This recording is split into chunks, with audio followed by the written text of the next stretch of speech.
100 of them were asked to go home on Friday. They are charged, they were actually employed between November and December last year. And these people were working with the DVL in various capacities. The main problem is that we can't get money to pay them, and there's understanding that their recruitment had slight difficulties.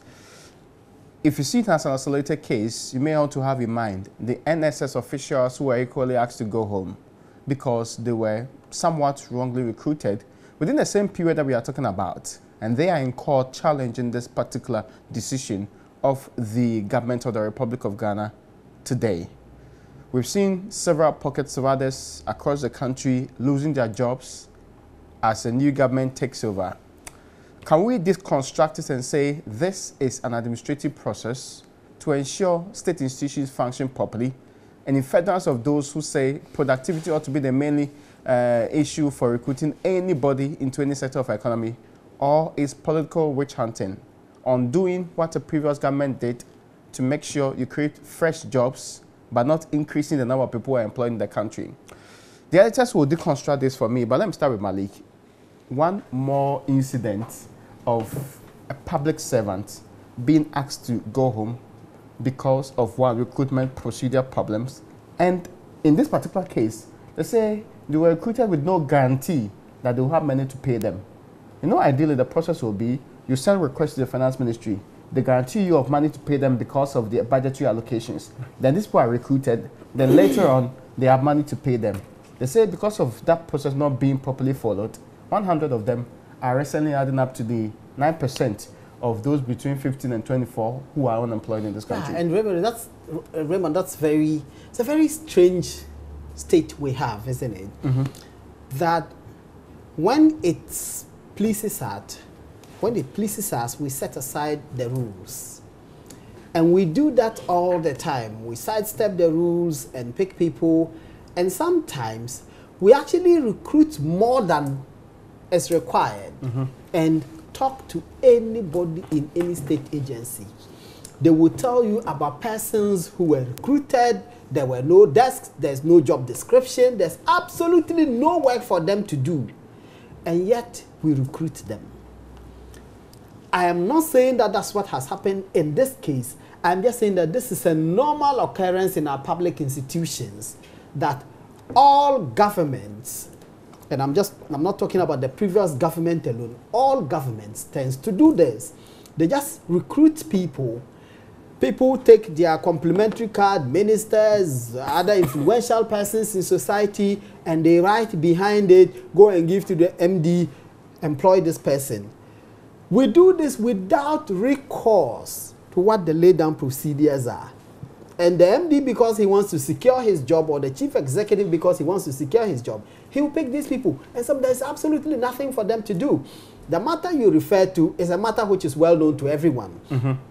That in the last few years, because of financial constraints and because of the IMF conditionalities, we recruited people only as replacements. Yeah. And there were exceptions. Those exceptions were also on the basis that there is financial clearance from the finance ministry. Mm-hmm. That process has not changed. In education and health, primarily these two areas, that if you were to recruit anyone, if you were to recruit new teachers, you must send a list to the Ministry of Finance for clearance that they will get money to pay them before you recruit them.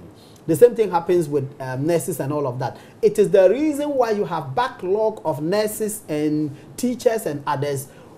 Some of them are bonded and still unemployed. Absolutely became a big issue. If the information we have is true, that these persons were recruited without recourse to that process, then I have a problem.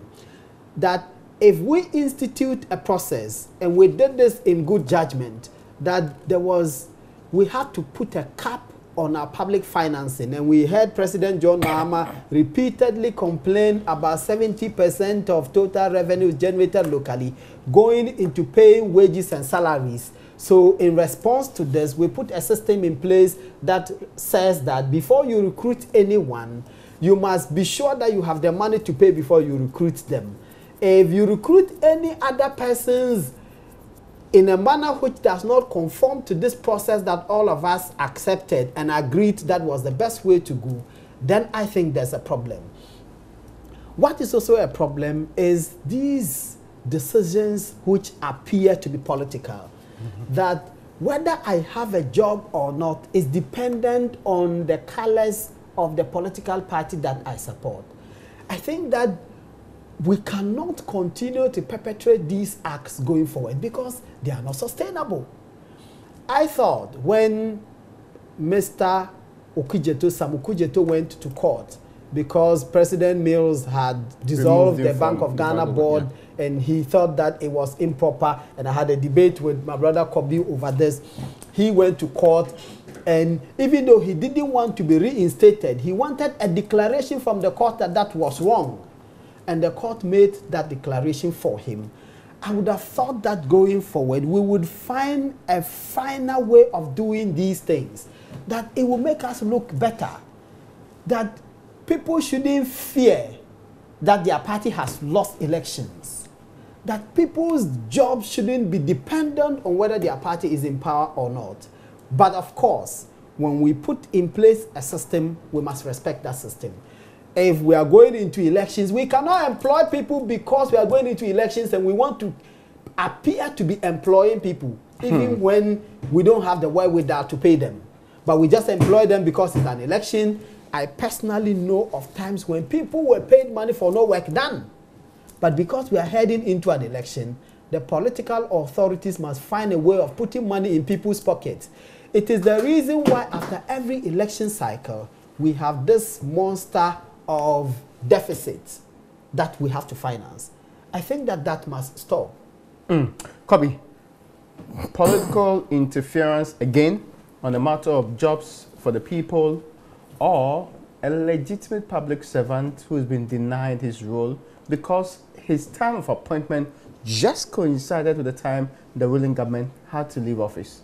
No, but what is the tenure of a government? 4 years. Does the tenure of a government end at election because the election is over, or in an election year because in an election year you cannot employ? Because what we are being told is that you are mindful of the provisions of the Transition Act. I'm coming. What does the provision of the Transition Act talk about employing people? That in an election year you shouldn't employ that anybody. major decisions ought to be run by the incoming government. No. That is when you are doing policy. I'm talking about government employing. Now, wait a minute. There are two sets of employees in the government system. You know that? Yes. There are those who are employed on the government payroll, and there are those who are employed by some institutions on their IGF. I'm talking Kolibu, for instance. There are people at Kolibu who are not on government payroll, but they are on Kolibu payroll. Are you aware of that? I get that. Okay. Now, what we don't know at this stage is whether these people from who are being sacked at DVLA right now are either on government payroll or on the what's the name? Actually, what we know is that predominantly most of them are on the DVLA's payroll. That's why the CEO now is saying there's no money to pay them. I'm saying they are on the DVLA payroll, being paid with IGF, yeah, or being paid from the from central government. You need to. I get to the point, yeah. So do you know that for a fact? I know that predominantly they are on the IGF of the what they call it, DVLA. Now, before what they call it, DVLA would make a provision to employ, they would definitely make a representation to the higher authority. That representation would be assessed and approved. So you can employ, you have vacancies up to this point, you can employ up to X number of people. But do you know why DVLA will have to sack people right now? I'm even wondering if they can. MPP people think that they are sacking people so that they will replace them. I wonder if they can even replace those people.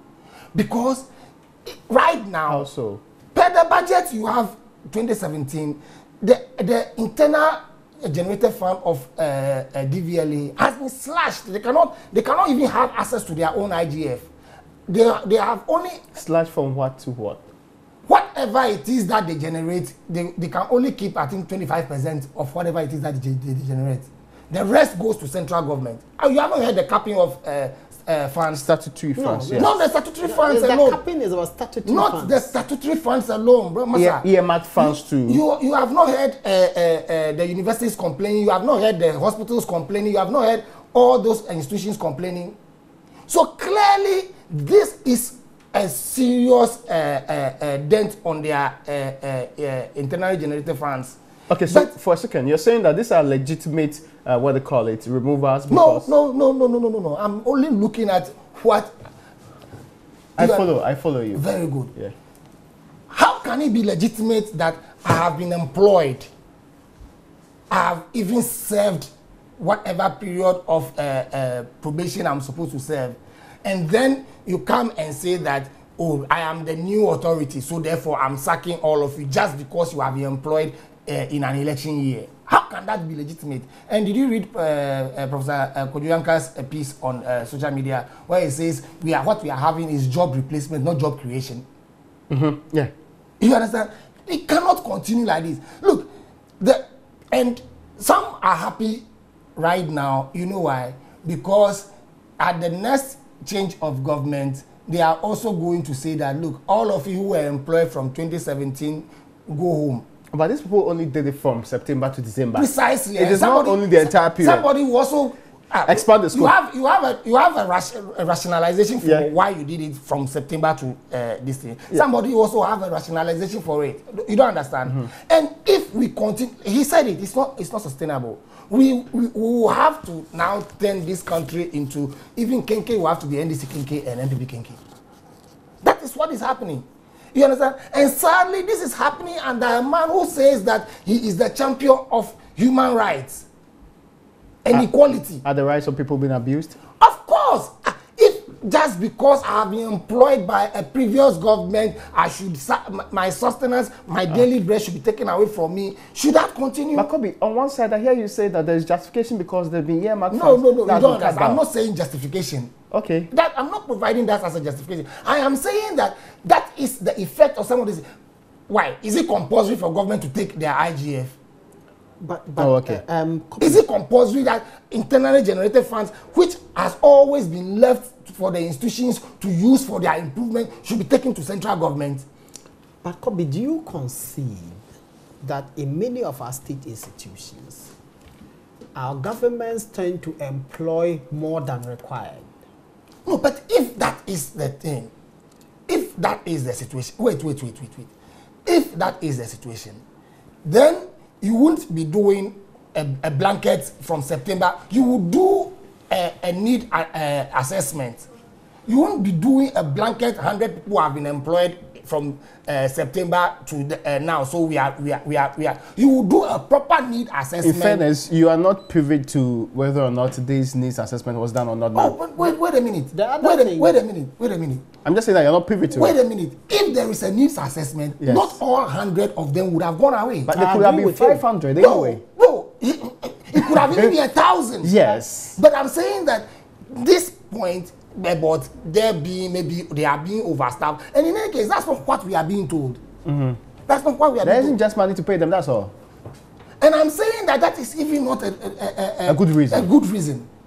You understand? Because there is an assessment of the financial strength of the institution based on which the employment was made. So it clearly smells of politics. It's political. So you're saying that the NDC government did not do the assessment. So after this government came into office, the government do what assessment? Okay, no, but I'm just saying that there is an assessment on which the employment was given. They were employed in September to December 2016. So under the previous government. So that assessment should have been done at that particular time. But that is the point I'm making. It was based on that assessment that they were employed. You know it was done? Absolutely. No government institution, no institution gets up and employs people. Okay. No CEO. No CEO. So this is what's emboldening your belief. Even at an autonomous body like Cocoa Board, they don't just get up and employ people. They have their own issue to do with sacking of people. Yes, I'm saying that they ask for clearance. We have these vacancies. We need X number of people to fill. And then based on our projections and our IGF and these things, we think we can... I get you. Come appears to have a lot of information. What happened in September last year warrant the employment of 100 people at a go at DVLA? Well, if DVLA has made a case to the authorities that, look, we have these vacancies and we needed to employ this number of people, and there is the justification for that, and there is a capacity to pay, what should something happen before they are employed? Okay, I get the point. It says that, I mean, we've not heard of the normal recruitment of 100 at a time. Yes. Because we've recruit. Really? They do? We have recruited thousands of teachers at a go. We have recruited for DVLA. You're talking about.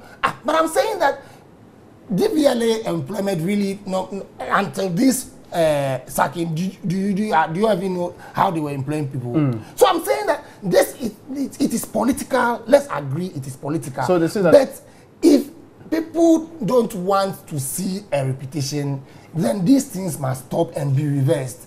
Because if there's a warning in that tone. If it continues and seriously continuing, then you have this no longer proceed on leave. We've gone beyond proceed on leave now to go home, pack your things and go home. Okay, there's a bigger discussion which I think we should put in the perspective here.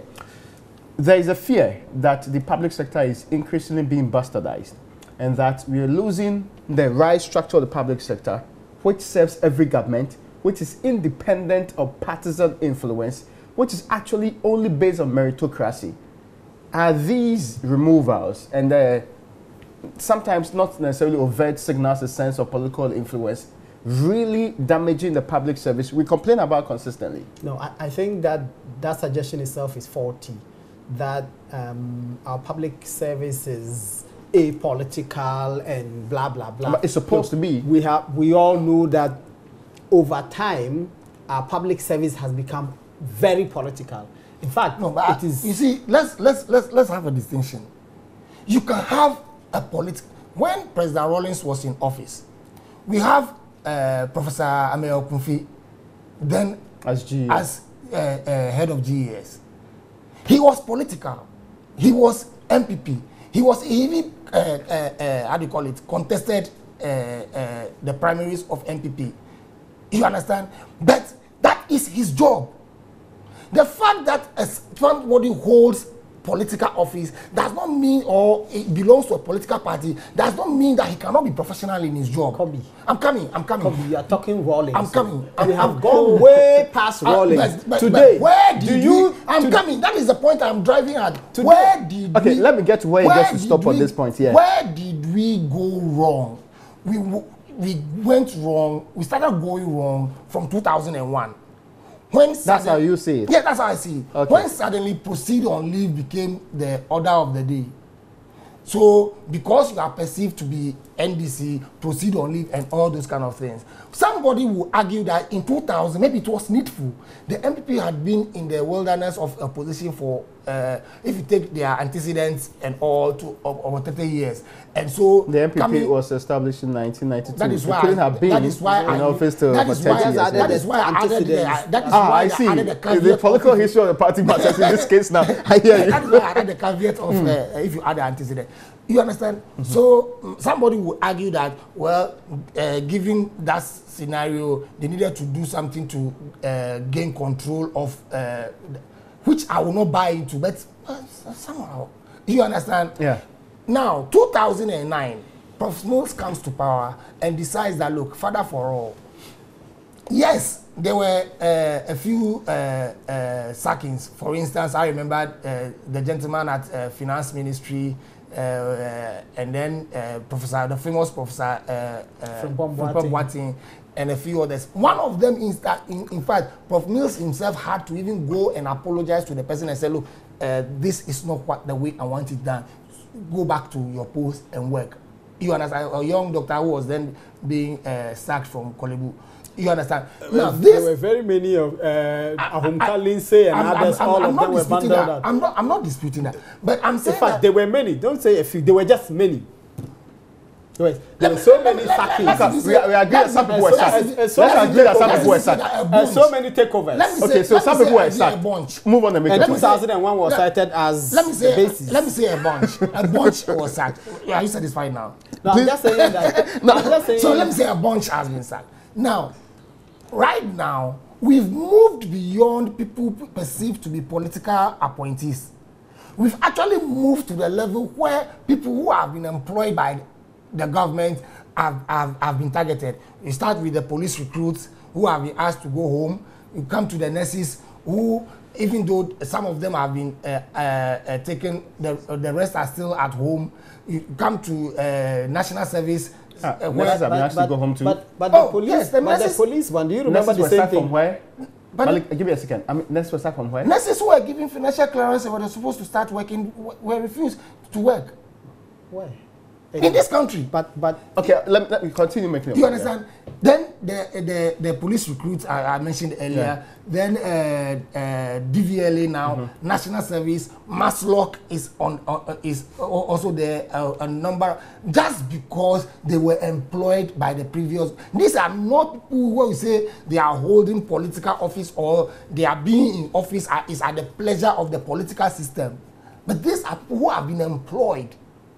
Let's make that distinction. Okay. Let's look. I can understand the equalization bit, but it's not actually about equalization. It's not about you. Okay, so let me take Malik's intervention as. But let me make the point. As a point that will seek to enhance your point. Yeah. What intervention did you want to make? I was just making the point that everything he has pointed, you can get a corresponding act that happened before, and I don't say this as equalization. I say it to establish the point that we have, all of us, and that's why engaged in conduct that have led us to a level where we cannot say that our public service is apolitical. Okay, point that well he noted. talked about the police recruits. Malik, I remember the army, the military recruits that were stopped at Elwak and asked to carry their bags and go home. I remember. No, but so you don't give us a retinue of that. Malik, I think your point is well made. I remember Colonel Damois who had to go through some enquiries and all and of even that. the current IGP. So the people were stopped. I mean, I get the point. So the point is that it's been happening. So the point is that in 2024 it's going to happen again, and when it happens, nobody should talk. Is that it? You're not mentioning 2020. I said 2024. In the year 2020. Interesting. No, it's a Freudian slip, you mean? Freudian slip? Yes. In 2020, it will happen again, and when it happens, nobody should talk about it. Is that newspaper had heard this and they will carry it. This is we will say 2024. You don't public servants will go home.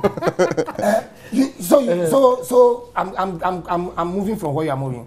So given that it has happened and it's continued to happen in 2020, public servants should be ready because they will go home. It's 2 minutes past 6 o'clock, and I want us to look at this from a different perspective. That's the point that you are making, but I'm not thinking that that's how we should continue running this country. Gradually, what is going to happen? That is the point I'm making. We are going to adopt the US system, where there is no civil service. The government comes in, brings in a set of people to do its work. When it loses elections, it goes away. The next government comes, brings in its own set of people. It is in the UK system that they have a civil service which is independent of the political authority. Whichever political party that comes in, they serve them. We should admit that by the conduct of all of us, especially the political elite, they have drawn us close to the US system where the political authorities come in and they bring in everybody and do their work. I seriously see that as a recipe for chaos in this country. Because institutional memory itself, it's something that you cannot buy. Vouch for. You cannot buy. Okay. You understand? So recruiting fresh people. If you every 4 years, and with that system, it will also mean that even if the same party retains power, but then the president changes, the set of people who are in cannot have a guarantee. President Mahama made changes sometimes of people who are under president. It is not the civil service structure we are talking. It is not. I'm saying that I can understand if you decide that look, you're being in office. Your being in office is based on the pleasure of the president. I can understand that one. But I'm on fire today. But I'm saying that I'm freezing and he's sweating. Just because Kwesichum hands over to Malik Dabu, does not mean that you should lose your job. Okay, but I think I'll be guaranteed a better job rather if he's not so.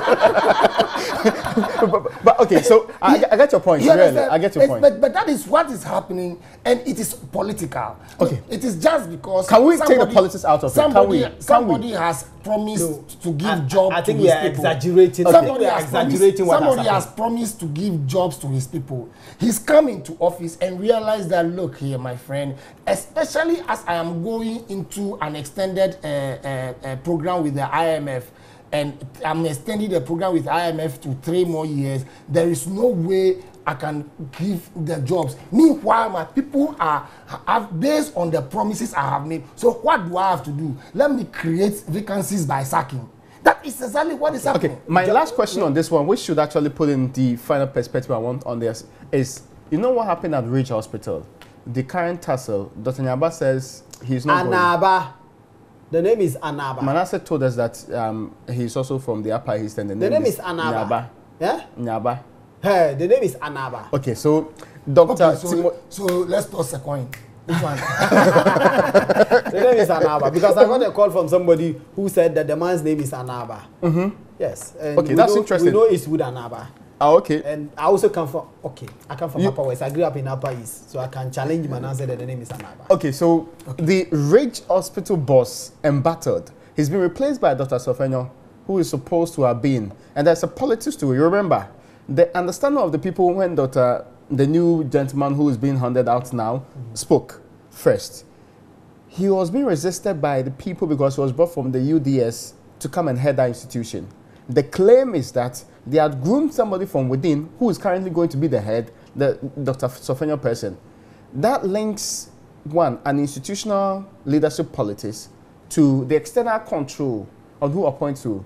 The conversation now has gotten to the point people are asking, should the executive be interested in the appointment of the director of a hospital, especially when the GHS Act is clear on how the person ought to be appointed? How was he appointed?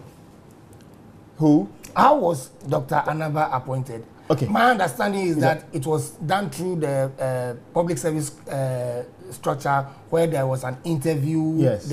So it but was, we knew the underhand of what they call it. Oh, I see. The political executive always. Tell me. It was pretty obvious. Tell me. No, it's not obvious to me. So tell me. It wasn't obvious to you. Because I know that a process that he from nowhere became the head of an institution. Nowhere. Yes. This is a man whose track record is clear in everything that he has done, and he's in managing medical institutions like Ridge. Did we have medical institutions like Ridge in Ghana before now? No, before the new institution. You see, the point I'm making. No, it's not a new institution. I mean, he came in when it was still being built, so it was not ready. Yeah. So the point I'm making is that his position was given to him through a process. The process that we have outlined. Yeah. If you have suspicions, those suspicions, thousands of suspicions will not amount to a fact. You understand? You can have those suspicions. But I'm saying that this is the process that was adopted. If you want him to leave the place, I'm sure that you could go back to the process, go to the Public Service Commission and ask them what has to be done. The minister, the fact even that the minister writes to the institution and says that I'm transferring, first of all, the first one was like he's being sacked. You understand? Later on that the clarification came that he was being transferred. Yeah. You understand? That in itself is executive interference. Serious executive interference, because this is an institution. But I thought that the chief executives of these hospitals are usually appointed by the by the executive. No, but no, it depends. Because for the institution. Okay, so sorry, there's a difference. The teaching hospitals have a different act that actually allows that. It is not. But even in that case, you have to do it in consultation with the board and also the Public Services Commission. So it is not the minister who sits in his office, takes pen and say, I have relieved you of your duty. It is not. I have transferred you. It is amounting to relief of your duties. At a particular end. You understand? So that is the point. And that is something that we must speak against. Look, if these things continue, you can have a situation where tomorrow we are sitting down and then the minister writes and says, I don't like the face of the DG at Okonfanochi, so I'm transferring him to Keta Hospital. You know Adi Modum, right? Adi Modum. He was at the Ministry of Sports. Mm-hmm.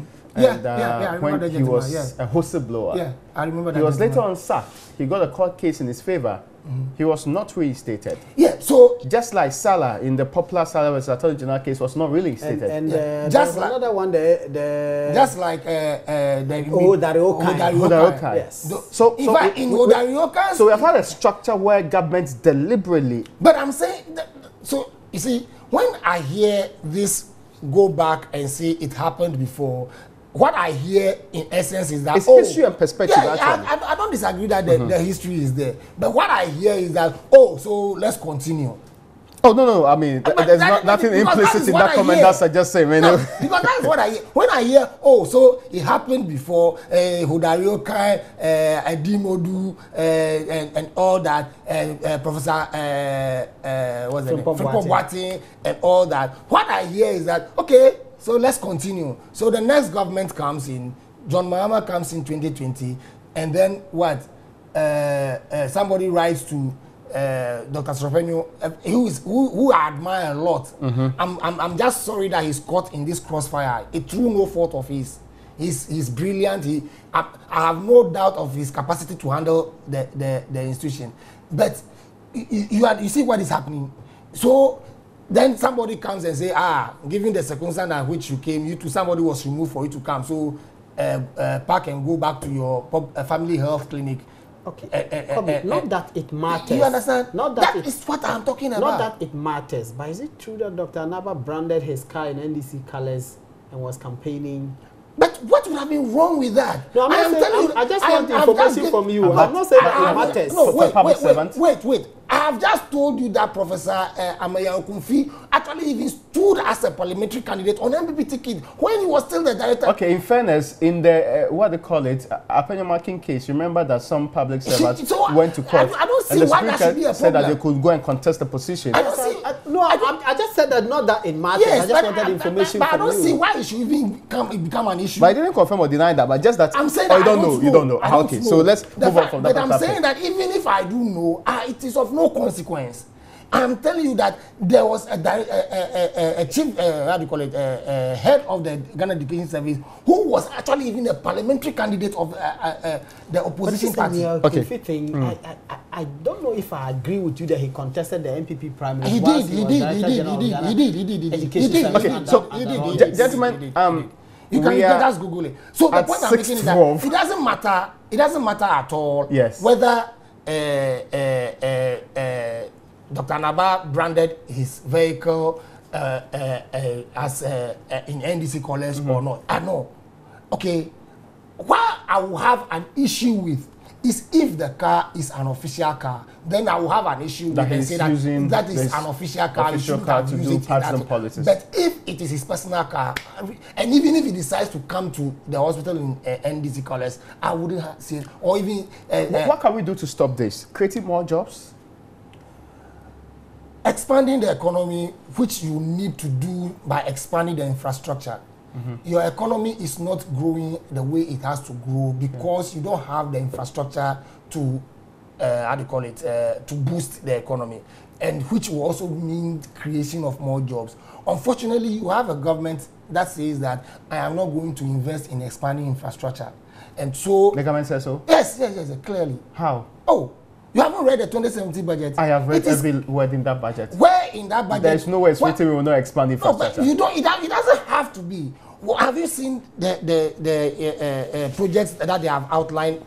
Is there any major projects that you have seen in this thing? All the projects that are going on right now are projects that are started by John Mahama. And you think that by continuing with previous government provisions, which really the constitution mandates them to do? It is not about that. It is not an end. It must continue. Look, we need even more schools. You are saying you are... Anyway, that one is even dead on arrival. Now it is based on whether you pass your exams or not. No. The minister, there's been corrections down to that. Correction is not correction. I mean, if the man is misreported, What is the correction? Because the point is that you cannot go to senior high school unless you pass your exams at the junior high school level. Malik, you cannot benefit from did you hear, unless you go to senior high school. Did you hear the president? Did you hear the president says that? Okay, so forgive me, so that we don't divert into that area. This matter is not in contention on this table. Sorry. I hope it's not about infrastructure generally. He cleverly dovetailed into infrastructure in order to make his point. But the point is that if you have a predecessor government borrow for infrastructure, which is great, everyone admits, and you borrow to such levels that it's become unsustainable, that you require 17.5 billion as interest payments on borrowing alone, it makes economic sense to me. My senior high school economics billion cedis or dollars? Ghana cedis. Okay. That if you have a 45 billion budget, and about 17.5 of that is interest payments alone, it is simply unsustainable to continue in the trajectory that you inherited, which is go on a spree, say you are doing infrastructure, borrow unsustainably, constrain yourselves with debt, and then diminish the strength of your economy. I think it makes sense to me that you will first of all put structures in place which will develop the economy, generate growth, in the hope that once growth is generated, you can generate more revenue, you can collect more taxes, you can make more money, then you can fund more infrastructure projects. I think that is appealing to me than just borrowing and engaging in his main point is that they are not going to be more infrastructure projects. When you borrow to invest in infrastructure, and those infrastructures are capable of repaying, you don't look at them. I get your point. These are valid points you are making. But I don't want us to sway into this area at all. You don't look at those infrastructure. My discussion really is not about as investment. The infrastructure development in the country. What my brother he cleverly brought it. That's why I'm actually taking it out. He used it to make political comments. He's looking at it as debt, and that is the point. Okay, now, Kobe, thank you so much for your point on that. And because I want to move on, forgive me, I want to move on because we have to deal with the last issue before we actually will tie the knots on this particular discussion today. Now, it's to do with... Yes. Okay, now, it's actually to do with the Electricity Company of Ghana. In the course of the week, there was a tussle between the ECG, who was first announced by the Minister for Energy, who said they've come to him that for 2 years, they've been waiting for an itemized bill to pay their debt. They are carrying the money, chasing the ECG, and yet the ECG is not taking this money from them. Their main concern is that it feeds into a bigger problem of inefficiencies in the only and our main power off-taker in the country. Much of the discussion surrounding this has back and forth. Now, we do know for a fact that, of course, the ECG still engages the US Embassy in some payments, and they are doing reconciliation on some of these. This discussion threw up one thing: the status of the ECG. Currently, we are still negotiating what we want to do with the concessionaire. The new government says it would hear the real thoughts of the workers, as the president announced, before it goes ahead with any review which is required. There are still worries, and it's to do with jobs too, of the ECG workers, and also some other inefficiency issues that are being raised. Can we ever get to the bottom of this ECG discussion? And I'm asking this question plainly. Should ECG just be given to a concessionaire, and all of these discussions will make subsets of that bigger conversation? Malik? There have been justifications and persistent justification for this concessionaire, and those justifications have been based on the weaknesses of ECG. Yeah. And there is no doubt that ECG has monumental weaknesses that have to be dealt with. Is the concessionaire going to solve those problems? I doubt, because we saw the same argument being made when Aquavitens was coming in and Ghana Water Company was being given to Aquavitens on contract management. We were told that, oh, they would deal with the inefficiencies of Ghana Water. In the end, after their 5-year tenure, I'm not sure there was any significant... The management will concentrate, just like we're talking about in ECG, the management will concentrate more on the revenue collection and the revenue determination part. It didn't happen. It didn't happen. So, with that experience at hand, I have my doubts whether this will achieve whatever results that we are setting for it. I think that But can we continue with a very inefficient ECG? Absolutely not. I think that ECG has proven to be very inefficient, and I related my own experiences dealing with ECG, and the evidence abounds. Just talk to anybody who has had engagement with ECG, and they will tell you very harrowing stories about incompetence, ineptitude, inefficiency, corruption, and all of that. I personally know instances where people go where they have to go and install meters for people, and they won't go and do their work. You have to chase them and chase them and chase them. They simply will not come. And my problem is, if an institution which is engaged in service delivery is to install an equipment which will enable this institution to take its money before it delivers the service in the first place, and you have to go to people's offices and beg them and plead and pay money in order for them to come and install that for you, that tells you that there is a fundamental problem. Why the ECG hasn't solved these problems up till now, I can answer. Now that a concessionaire is coming in, we are hearing all kinds of arguments. Oh, give us the money or list the company. And I am persuaded by the arguments that list the company. If you list the company and get the public involved, largely some of the inefficiencies will be dealt with, because you will bring in the private sector, who then will look at all of these and say, no, we have to diversify some of these things and get in people who will do the work. If they gave you and I a contract and say, install 1 million meters in people's homes every day, we'll go and do it, because that's how to make the money. But as things stand now, nobody faces any risk. People will get their jobs, they will take their salaries, they will get their cards. Nobody cares. I don't think, as I said earlier, this is a sustainable way of managing an asset such as ECG. And at this point, I think there's nothing we can do about the concessionaire. It will come. My only hope is that it will minimize the problems. I am certain in my mind that it won't solve them, but it should minimize them. That's my prayer. Okay, so I have very limited time left. The conversation now is whether or not ECG ought to go. And below, and that conversation is a lot of things to do with American Embassy, to do with MTN, to do with claims payment, to do with people having to collect bills and all of the problems that people are even currently happening. I know parts of Accra that are currently off now. How do we deal with this efficiency? Concessionaire way to go? Well, I don't have a definitive answer on that one. The reason being that, like you said about the Aqua Vitens Rand experience, I don't know whether that problem with the Aqua Vitens Rand had to do with the structure of the contract, the agreement, and so the people did not have the contractual obligations as to what they ought to do at what time.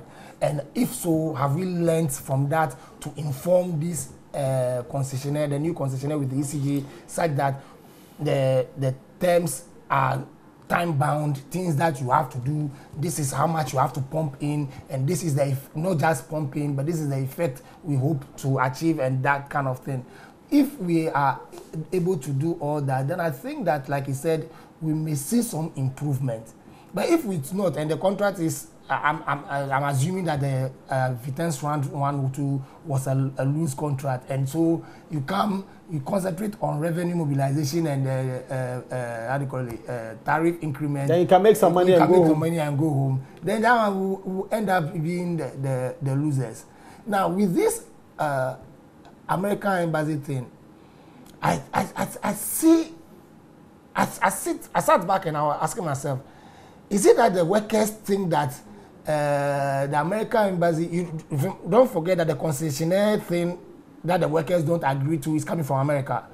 And is it that the workers see it as a way of trying to project them as inefficient and therefore to hasten the concessionaire process? And that is why the workers are so much, because if you listen to them, they are saying that the American Embassy is up to date with its payment. What there is an issue is with regard to some particular accounts that there are disagreements over how much is owed or how much should be billed. And so that disagreement has not been resolved. So they find it difficult to understand why the American Embassy will now go public with that one and make it look as if they are not coming for their money. You understand? Well, you can even take it that, okay, perhaps even if there is a disagreement and it is your money that is involved, you should be pushing for a resolution quickly so that you can get your money. You don't sit back and wait till the person is ready for a resolution, that kind of thing. So that is where the back and forth is. All this reflects the inefficiencies that all of us have spoken about in ECG.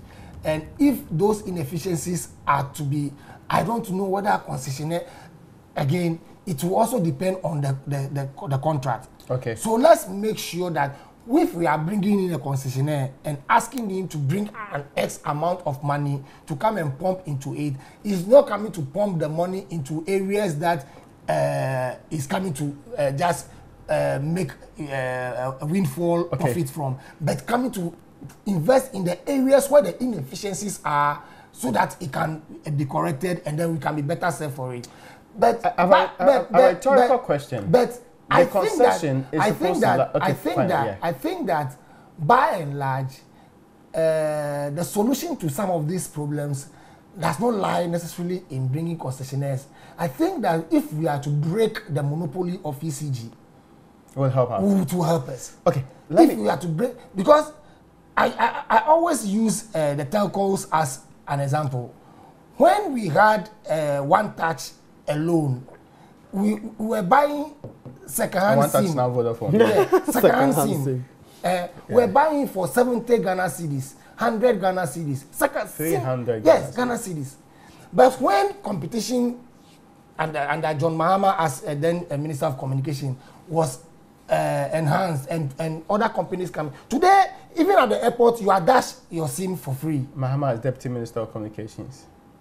Oh, okay. But he was at communication, yes, was he? Very good. So under the Mahama at communication, this was liberalized, and this is the effect. So I'm thinking that more and more we should think of how to break the monopoly, create competition for ECG. That competition in itself would drive efficiency. And also drive prices to the advantage of tariffs to the advantage of the consumers. I'm giving the indication how to round up at this particular point, but there was a question that's rhetorical that I wanted to ask. So, if there's concession after 20 years, then what happens? Exactly. We go back to square one. We go back to the same people to manage it, or a different sort of people. Or we would have learned how to do things better after that particular period. The systems would have improved such that, when you have stronger systems, it's difficult for people to abandon the system. But I'm thinking that more and more we should think of how to create a duopoly. I'm wrapping up, but I need to give you 10 seconds each. What are the big stories you expect in the coming week? Malik first. Well, as news, you can't always tell what will happen, but I expect the Delta Force to dominate the discussions. Beyond that, let's see. I can't look into that. Today is my mother's birthday. Gifty Adwanu. Okay. What you're all saying, very happy birthday to your mother. Happy birthday to her. She must have had a lot of trouble raising she you. gave a very tall man. Interesting. And on that particular happy birthday note, that's where we tie the nice ribbons of this show. My expectation next week. Finance Minister asked for 15 more days to answer. Yes, I've seen the story. I'll give him the details later. I don't think it will fly. Okay. Well, not with you. Interesting to know. We will let it fly. We will let it fly. It's the editor of the Ghanaian Lens. My Joy Online editor and deputy head of our political desk here is Malik Abbas Dabo. I did not forget. I wanted to add Abdul to it, even though you proposed to him. On that note, my name is Raymond Dalquan. It's been another wonderful edition of the Editors Forum here. Join us same time next week and stay alive.